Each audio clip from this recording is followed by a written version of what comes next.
আজকের দিনটা আমাদের জন্য একটা সংবাদপত্র জগতের জন্য, বাংলাদেশের সংবাদপত্র জগতের জন্য একটা ইম্পর্টেন্ট দিন বই কি। এই দিনে, আজকের এই দিনে বাংলাদেশের সকল সংবাদপত্র একসময় বন্ধ করে দেওয়া হয়েছিল। হাতে গোনা মাত্র 4টি সংবাদপত্র ছিল। সেখান থেকে আজকে আমরা এতগুলো সাংবাদিক ভাইদের সাথে আমরা কথা বলছি। তার মানে একটা জিনিস প্রমাণিত হয়েছে যে এখন সংবাদপত্রের যে টুটি চেপে ধরা হয়েছিল সেটি অন্তত এখন নেই এই মুহূর্তে। এটা 1 নম্বর বিষয়। 2 নম্বর বিষয়, এই যে সংবাদপত্রের যে আমরা যেটা বলি মাল্টিপ্রেসি ডেমোক্রেসি, যেভাবে সংবাদপত্রের স্বাধীনতাকে কেড়ে নেওয়া হয়েছিল, মাত্র 4টা সংবাদপত্রকে সব বন্ধ করে দিয়েছিল। একই সময় আমরা দেখেছি বাংলাদেশের সব রাজনৈতিক দলকে বন্ধ মানে বিলুপ্ত করে বাকশাল নামে একটা দল গঠন করা হয়েছিল। এবং পরবর্তীতে আমরা দেখেছি শহীদ রাষ্ট্রপতি জিয়া রহমান যখন দেশ পরিচালনার দায়িত্ব পেলেন, উনি যেরকম বহুদলীয় গণতন্ত্র চালু করলেন, একই সাথে সংবাদপত্রের উপর থেকে যে রেস্ট্রিকশন ছিল সেটাও তুলে নিলেন। পরবর্তী সময় কি হয়েছে, কতটুকু হয়েছে, এটা আপনাদের কথা থেকেও বেরিয়ে এসেছে।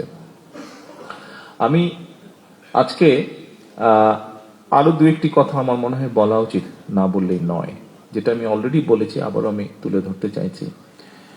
বিগত 1 যুগেরও বেশি সময় ধরে এই দেশের মানুষ তাদের গণতান্ত্রিক অধিকার বা রাজনৈতিক অধিকার ফিরে পাবার জন্য বিভিন্নভাবে রাজপথের আন্দোলনে ছিল তারা। এবং সেই আন্দোলন স্বাভাবিকভাবেই রাজনৈতিক দলগুলি এই আন্দোলনগুলোকে পরিচালনার নেতৃত্ব দিয়ে থাকে। এবং পৃথিবীর সব ইতিহাসে দেখা গিয়েছে একসময় গিয়ে দলমতে নির্বিশেষে সব স্তরের মানুষ এইটাতে নেমে আসে, সেটা রাজনৈতিক দলের নেতৃত্বে হোক অথবা সামাজিক আন্দোলনের রূপেই হোক। একটা সময় মানুষ নেমে এসে যখন অত্যাচারের মাত্রা খুব বেশি বেড়ে যায়। এবং 5ই আগস্ট তার আগে দিয়ে এরকমই ঘটনা ঘটেছিল এবং 5ই আগস্ট সেটা একটা পরিপূর্ণতা লাভ করেছিল। তার আগে পর্যন্ত দীর্ঘ 17 বছর যেই সময়টা মানুষ তার অধিকার আন্দোলনে নিজেকে নিয়োজিত রেখেছিল, আমরা দেখেছি বিএনপি বিটে আপনারা যারা কাজ করেছেন বহু বছর ধরে, আমার দলের নেতাকর্মী যেমন টিয়ার গ্যাসের সেলের যে টিয়ার গ্যাস সেটির যন্ত্রণায় যেরকম কাতরিয়েছে, আপনারাও কিন্তু আমাদের নেতাকর্মীর পাশাপাশি আপনারাও সেরকম যন্ত্রণায় কাতরিয়েছেন। এরকম অনেক ঘটনা ঘটেছে যে তৎকালীন আইন শৃঙ্খলা বাহিনী একটি জায়গা ঘিরে ফেলেছে যেখান থেকে আমাদের অনেক নেতৃত্বকে বা আমাদের কোনো প্রচন্ড অ্যাক্টিভ কোনো কর্মীকে তুলে নিয়ে যাবে। বিএনপি পিঠের সাংবাদিকদের কারণে এরকম অনেক নেতৃত্ব বা অনেক অ্যাক্টিভ কর্মী সেদিন রক্ষা পেয়েছিল, সে অ্যারেস্ট হওয়া থেকে রক্ষা পেয়েছিল। আপনারা সহযোগিতা করছেন। আগে সুযোগ হয়নি, এত বছর সুযোগ হয়নি, আজকে আপনাদের সাথে সামনাসামনি কথা বলার বা বসার সুযোগ হয়েছে এই অনুষ্ঠানে। আমি আমার দলের নেতাকর্মীদেরকে তাদের বিপদের সময় এই সহযোগিতা করার জন্য এবং তাদের অত্যাচার নির্যাতনের কাহিনী শত বাধা বিপত্তির মধ্যেও যতটুকু সম্ভব হয়েছে তুলে ধরার জন্য এবং একই সাথে তাদের পাশাপাশি থেকে সেই একই কষ্ট আপনারাও ভোগ করেছেন, সেই কষ্ট আপনারা ভোগ করেছেন, এই সকল কিছু মিলিয়ে আমার অবস্থান থেকে আমি আন্তরিকভাবে আমার দলের পক্ষ থেকে আপনাদের ধন্যবাদ জানাতে চাই। প্রিয় সাংবাদিক ভাইরা, আপনারা যেরকম কথা প্রসঙ্গে কেউ কেউ বললেন যে আপনাদের এই বিষয়টি প্রয়োজন বা ওই বিষয়টি প্রয়োজন বা এটা করা উচিত ওটা করা উচিত, একইভাবে আপনাদের বিষয়গুলো অবশ্যই আমাদের অবস্থান থেকে যতটুকু সম্ভব নিশ্চয়ই আমরা সেগুলো অ্যাড্রেস করব। বাট এখানে একটি কথা আছে, আমি তখন বলেছিলাম যে আসুন আমাদের নিজের চিন্তা কিছুটা আমরা পরিবর্তন করার চেষ্টা করি। হ্যাঁ, আমার সাথে হয়েছে, আপনি এখন প্রতিশোধ নিলেই কি আপনার সেটা আপনি ফেরত পাবেন বা একদম আগের মতন হয়ে যাবে? হবে না। তাহলে আমরা আমাদের সেই মাইন্ডসেট থেকে বেরিয়ে এসে ঠিক আছে আমরা কি করতে পারি, দেশের জন্য, সমাজের জন্য, মানুষের জন্য কি করতে পারি, পারি বা পারি না পারি সেটা হচ্ছে পরের ব্যাপার, অন্তত চেষ্টা তো করতে পারি, আমরা সাকসেসফুল হওয়া পরের ব্যাপার। অন্তত এই মাইন্ডসেট নিয়ে আমরা কেন সামনের দিনে এগোই না?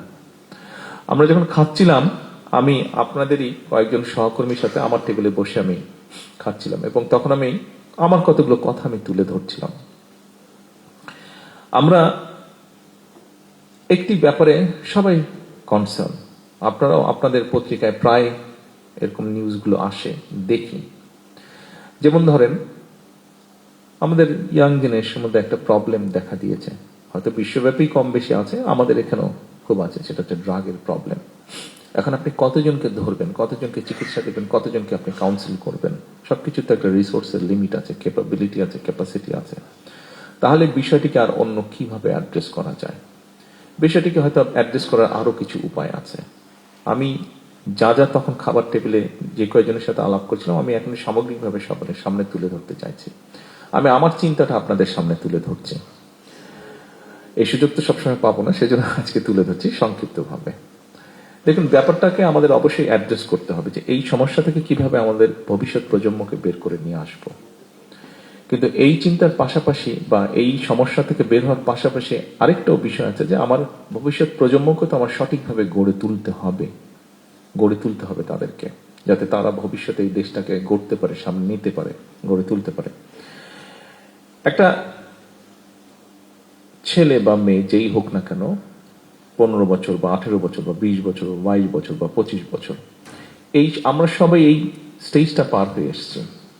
এই সময় একটা মানুষের শারীরিক বা মানসিক যে এনার্জিটা থাকে, সেই এনার্জিটা তাকে বার্ন করার একটা এভিনিউ দিতে হবে, একটা স্কোপ দিতে হবে, সেই সুযোগ তাকে ক্রিয়েট করে দিতে হবে। আমরা ঢাকা শহর সহ বাংলাদেশে যেখানেই তাকাই না কেন, কয়টি খেলার মাঠ আছে? অর্থাৎ আমাদের যারা এখন এসবের মধ্যে ইনভলভ হয়ে যাচ্ছে অথবা সারাদিন সোশ্যাল মিডিয়ার মধ্যে আছে, বুঝি হোক না বুঝি হোক, ভালো মন্দের মধ্যে পার্টিসিপেট করে ফেলছে, খেলার মাঠ সব বন্ধ। ছেলে হোক মেয়ে হোক উভয়ের জন্য খেলার মাঠ বলতে গেলে নেই কোথাও।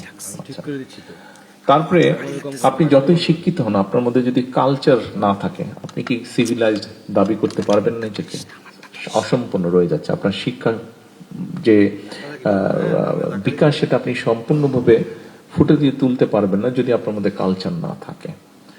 এর বাইরেও দেখুন, এই যে এনার্জিটা আছে ইয়াং জেনারেশনের মধ্যে, যে এনার্জিটা আছে মানসিক বা শারীরিক, এটা তাকে এইটা বার্ন করার জন্য তাকে তো ইনোভেশনের স্কোপ দিতে হবে। আমরা সেই জন্যই যেটি আমরা করছি, সেই জন্যই আমরা করার চেষ্টা করছি। আপনারা দেখেছেন যে নতুন কুড়ি আমরা স্পোর্টস চালু করেছি। একই সাথে কিন্তু গত সপ্তাহে একটা ইভেন্ট হয়ে গেল সারা বাংলাদেশে, এডুকেশন ডিপার্টমেন্ট থেকে হয়েছিল। যেমন আমি তখন কথা প্রসঙ্গে বলছিলাম যে যখন আমরা ছোট ছিলাম, আমি যখন স্কুলে কলেজে পড়তাম, তখন পত্রিকা খুললে দেখা যেত যে বিভিন্ন স্কুলের মধ্যে কালচারাল শো হচ্ছে, বিভিন্ন স্কুলের মধ্যে স্পোর্টস কম্পিটিশন হচ্ছে, ডিবেট হচ্ছে বা সায়েন্স ফেয়ার হচ্ছে। কিন্তু এখন পত্রিকা খুললে এরকম নিউজটা খুব একটা চোখে পড়ে না। কালচারাল শো মানে হয় 16 ডিসেম্বর হতে হবে স্কুলে কালচারাল শো বা কলেজে কালচারাল শো, অথবা 21শে ফেব্রুয়ারি হতে হবে, অথবা 26শে মার্চ হতে হবে, এরকম হতে হবে। কেন এটা সারা বছর হতে পারে না? শবে বরাত, শবে কদর আসলেই কেরাত প্রতিযোগিতা হবে, কেন এটা সারা বছর হতে পারে না? শীত আসলেই স্পোর্টস হতে হবে, কেন এটা সারা বছর হতে পারে না? কোন একটা ইভেন্ট, যা ওয়ার্ল্ড ইভেন্ট হলে আচ্ছা ঠিক আছে, গুটি সংখ্যক কিছু জায়গায় সায়েন্স ফেয়ারের মতন ইনোভেশনের সর্ট অফ কিছু প্রোগ্রাম হলো, কেন এটা সারা বছর হবে না?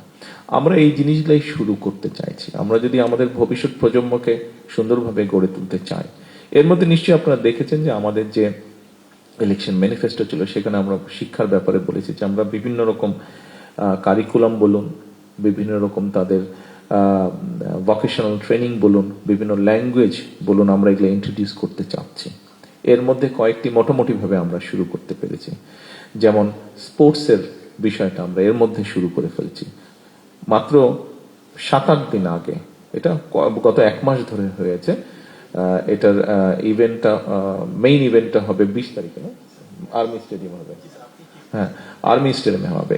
কিন্তু মোটামুটি ভাবে কোর্সটা কমপ্লিট হয়েছে, সব জেলায় জেলায় হয়েছে, বিভিন্ন স্কুলের মধ্যে বাচ্চাদের মধ্যে প্রায় 22 লক্ষ বাচ্চা, ছেলে মেয়ে মিলে মোটামুটি 11 লক্ষ এরকম পার্টিসিপেট করেছে। কিন্তু এত বড় একটা ইভেন্ট হয়ে গেল, এত লক্ষ লক্ষ বাচ্চা পার্টিসিপেট করলো, এটা কিন্তু বাংলাদেশের সংবাদপত্রে কোনো অ্যাপ্রিসিয়েশন দেখলাম না আমরা, বা নিউজটার কাভারেজে আমরা দেখলাম না। আমি আপনাদেরকে বলছি না, আমি ওভারঅল জিনিসটা বলছি যে আমাদের দেখলাম না আমরা এটা। তো এটা তো এখানে কি শুধু বিএনপি যারা করে তাদের ছেলেমেয়েরাই এখানে পার্টিসিপেট করেছে তা তো না। এখানে দলমত নির্বিশেষে নন পলিটিক্যাল, পলিটিক্যাল সব রকম মানুষের ছেলেমেয়েরা পার্টিসিপেট করেছে। দুদিন আগে ঢাকা জেলাটায় আমার স্ত্রী গিয়েছিলেন একটা ইনোভেশন প্রোগ্রাম, যেটাকে নাম দেওয়া হয়েছে। বাচ্চারা বিভিন্ন সারা দেশ থেকে হচ্ছে, এখন জেলা পর্যায়ের হচ্ছে, তারপরে বিভাগীয়টা হবে না, বিভাগীয়টা এর মধ্যে হবে। 28 তারিখে মেইন ইভেন্টটা ন্যাশনাল যেটা হবে, এটা এখানেই হবে, চিন্ময়টিতে হবে। ইনোভেশন, আমাদের বাচ্চারা কে কি চিন্তা করছে, কে কি ইনোভেট করতে পারে, এরকম নিয়ে, অর্থাৎ সোজা হিসাব সায়েন্স ফেয়ার বলতে যেটা, এই জিনিসটা হচ্ছে। অর্থাৎ কিন্তু জেলা পর্যায়ে পর্যন্ত, থানা টানা শেষ করে জেলা পর্যায়ে এখন চলছে। এটারও তেমন কোনো নিউজ দেখলাম না, শুধু আমার ওয়াইফ গিয়েছিল বলে ওই নিউজটা কভার হয়েছে, অন্যগুলা আসলো না। তো তাহলে আমরা কি নিউজ কভার করছি? আমরা বাচ্চাদের স্পোর্টস এর নিউজ কভার করছি না, আমরা বাচ্চাদের ইনোভেশন যেটা ইনোভেটিভ প্রোগ্রাম হচ্ছে সেটা আমরা কভার করছি না। আমরা তাহলে কি কভার করছি? এই বিষয়টা বোধহয় আমাদেরকে চিন্তা করা উচিত। অর্থাৎ যারা আগামীতে আমাদের যারা ভবিষ্যৎ, তাদেরকে আমরা উৎসাহ দিচ্ছি না, তাদেরকে আমরা প্যাট্রোনাইজ করছি না, তাদের ভালো কথাটা আমরা তুলে ধরছি না, তাহলে আমরা কি করছি? এই বিষয়টা বোধহয় একটু আমাদের সবাইকে নতুন করে চিন্তা করা উচিত। হ্যাঁ, আমরা তো রাস্তাঘাট বানাবো, অন্যান্য কাজও করবো আমরা, কিন্তু এই বিষয়গুলো, যেমন এখানে আমাদের তথ্যমন্ত্রী আছেন, সরকার গঠন করার কয়েকদিন পরেই আমি ওনাকে ডেকেছি। আমি ওনাকে ডেকে বললাম, দেখুন 17 বছর পরে দেশে আসার পরে একটি জিনিস খুব, এবং এটা আমি আজকে লাঞ্চের টেবিলেও আমি আলাপ করলাম, আসার পরে আমার কাছে, এতদিন তো বাইরে থেকে সোশ্যাল মিডিয়া দেখে আমার কাছে মনে হচ্ছিল, বাট আসার পরে জিনিসটা আমার কাছে মনে হচ্ছে, আমার কাছে দেখুন, আমরা সকলে যখন ছোট ছিলাম, আমাদের বয়স যখন 15-16 বছর ছিল, 18 বছর ছিল, আমাদের বিহেভিয়ারটা বোধহয় একটু অন্যরকম ছিল। এখন যারা নিউ জেনারেশন, আমরা বোধহয় আরো একটু ডিসেন্ট বা সোবার বা এরকম কিছু ছিলাম, আরো সফট ছিলাম বোধহয়। আমরা সফট ওয়ার্ডটা বোধহয় মোর অ্যাপ্রোপ্রিয়েট হবে, আমরা বোধহয় আরো একটু সফট ছিলাম। অন্য কারোর সাথে যখন আমরা কথা বলতাম, তখন বোধহয় আর একটু সফট ছিলাম, বাট এখন মনে হচ্ছে জিনিসটা বোধহয় একটু ডিফারেন্ট। অর্থাৎ সোজা হিসাব ভ্যালুজ, আমাদের কতগুলো সোশ্যাল ভ্যালুজ, আমাদের কতগুলো রিলিজিয়াস ভ্যালুজ, আমার কাছে মনে হয় ইয়াং জেনারেশন মধ্যে একটু বোধহয় ঘাটতি আছে। তাই বললাম যে এটা স্কুল লেভেল থেকে কিভাবে আমরা চালু করতে পারি, কিভাবে আমরা এটা অ্যাড ক্যাম্পেইন আমরা করতে পারি, কিভাবে এই ভ্যালুজ গুলো আমরা ফিরিয়ে নিয়ে আসতে পারি। আশ্চর্য ব্যাপার, একটা মানুষকে গাছের সাথে বেঁধে পিটিয়ে মারছে, অথচ 10 জন মিলে সেটাকে রেকর্ড করছে, মোবাইলে ফেসবুকে রেকর্ড করছে। অস্বাভাবিক একটা ব্যাপার এটা। একটা জীবকে, কুকুরকে পিটিয়ে মারছে, সবাই মিলে রেকর্ড করছে, সেটা একজন পিটিয়ে মারছে, সবাই মিলে। এটা একটা অস্বাভাবিক ব্যাপার। আমার কাছে অস্বাভাবিক লাগছে, আমি জানি না আপনাদের কাছে অস্বাভাবিক লাগছে কিনা। এটা কেন একটা জীবকে মেরে ফেলছি আমরা, গাছ কেটে ফেলছে, তাকে সবাই দেখছে, কেউ প্রতিবাদ করছে না, গাছগুলা কেন কেটে ফেলছো? সো এই জায়গাগুলো তো বোধহয় আমাদের অ্যাড্রেস করতে হবে। আমরা বলি আমরা সুন্দর ভবিষ্যৎ চাইছি, আমরা বলি আমাদের ভবিষ্যৎ প্রজন্মদেরকে ভালো করে মানুষ করে গড়ে তুলতে হবে। আমরা শুধু এন্ড অফ দ্য ইয়ার আমরা একটা সার্টিফিকেট দিয়ে দিলেই কি সে মানুষ হয়ে গেল? পরীক্ষায় পাশ করলো, নাম্বার পেলো, ঠিক আছে, মানুষ হয়ে গেল সে? আমাদের তো তাদেরকে অন্য জিনিসও দিতে হবে। আমি আপনাদের কাছে যেটা চাইছি, আমি আপনাদের, হ্যাঁ, আমাদের ব্রিজ হবে, কালাভার্ট হবে, স্কুল হবে, কলেজ হবে, সবকিছু হবে, সেগুলো তো হবে। সেগুলো যখন আমি যাব, মন্ত্রী সাহেবরা যাবে, ওপেনিং হবে, নিউজ আসবে, টিভিতে আসবে। কিন্তু এর বাইরে যেই বিষয়গুলো আছে, এর বাইরে যেই কাজগুলো করতে চাইছি, আমরা ফ্যামিলি কার্ড দিতে চাইছি। সবাই বলছে এটা তো বাজিমাত প্রোগ্রাম। হ্যাঁ, বাজিমাত প্রোগ্রাম, ঠিক আছে, আপনি রাজনৈতিক দৃষ্টিকোণ থেকে সেটাকে বাজিমাত ধরতে পারেন, বাট আপনি একটা জিনিস চিন্তা করে দেখুন, আমরা একটা রিসার্চ করে পেয়েছি। এই যে মাহাদি আমিন বসেছে, মাহাদি আমিন আর আমি এই ফ্যামিলি কার্ড নিয়ে 2012 সাল থেকে, 11 সাল থেকে কাজ করছি, কিন্তু এই ফ্যামিলি কার্ড আমরা রিসার্চ করেছি। এটার উপরে রিসার্চ করে দেখা গিয়েছে যে আপনি যদি ফ্যামিলি কার্ডে আমরা যে টাকাটা দিচ্ছি, এটা যদি আপনি একজন পুরুষ মানুষের হাতে দেন, ও কিন্তু যেই মাসে ও টাকাটা পাবে, 1 সপ্তাহের মধ্যে টাকাটা খরচ হয়ে যাবে। ওই যে বিকালবেলা আড্ডায় বসবে মোড়ের দোকানে, চা বিস্কুট খাবে, এই চা দাও ওকে 5টা, এই ওকে কেক দাও, ওটা নাই, 2500 টাকা নেই। বাট রিসার্চ যেটা বলে, আপনি যদি এটা কোনো একজন মহিলা গৃহিণীর হাতে দেন, সে কিন্তু খুব হিসাব করে খরচ করবে। প্রথমেই সে তার ফ্যামিলির জন্য যেটা ইম্পর্টেন্ট জিনিস, ওষুধ, ছেলেমেয়ের বই খাতা হোক, বা শিক্ষার ব্যবস্থা হোক, বা একটু বেটার ফুড হোক, এই জিনিসগুলো সে চিন্তা করবে। তারপরে যখন আস্তে আস্তে যে কোনো মানুষের, আপনি নিজেকে দিয়ে চিন্তা করে দেখেন, আপনি যখন প্রথম বেতন পেয়েছেন, আপনার মনে হচ্ছে এটা কিনবো, সেটা কিনবো, ওটা কিনবো, বাট একসময় কিন্তু আপনার ডিমান্ডটা কমে আসে, কিন্তু তখন কিন্তু আস্তে আস্তে আপনি সেভিং করেন। ঠিক একইভাবে এখানেও কিন্তু মহিলা কিন্তু এক পর্যায়ে কিন্তু সেভিং করবে, যতই খরচ হোক ওখান থেকে সেভিং করবে। এবং সেভিংটা সে কি করবে? ডেফিনেটলি আপনি ফ্যামিলি কার্ডের মাধ্যমে যাদেরকে আপনি সহযোগিতা করছেন, বেনিফিটটা দিচ্ছেন, এরা নিশ্চয়ই সিঙ্গাপুর, দুবাইতে টাকা পাচার করবে না।